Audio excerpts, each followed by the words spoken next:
আজ কোরবানি ঈদের দ্বিতীয় দিন আমরা গিয়েছিলাম টকি ওয়ার্ল্ডে।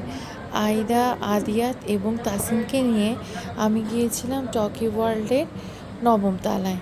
সেখানে আমরা দেখলাম অনেক ধরনের খেলা।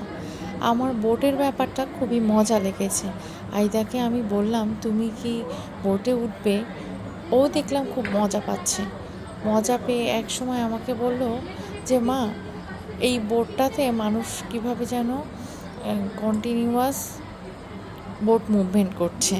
আমি ভাবলাম যে আরে মজাই তো, আইদা কী করে দেখি, আর কী বা আছে এতে যে সবাই এত মজা পাচ্ছে এবং স্বতঃস্ফূর্তভাবে বোট চালাচ্ছে।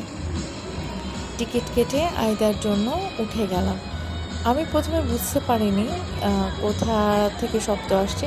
পরে যে স্ক্রিনটা দেখালাম সেখান থেকে শব্দ আসছিল, কিন্তু আইডা তো ভাবছে যে এটা হয়তো বা 3D, মানে হচ্ছে ও কোনো জীবন্ত কিছু চালাচ্ছে। তার মানে ও সম্ভবত দেখতে পাচ্ছিল নৌকায় উঠে ও বোট চালাচ্ছে।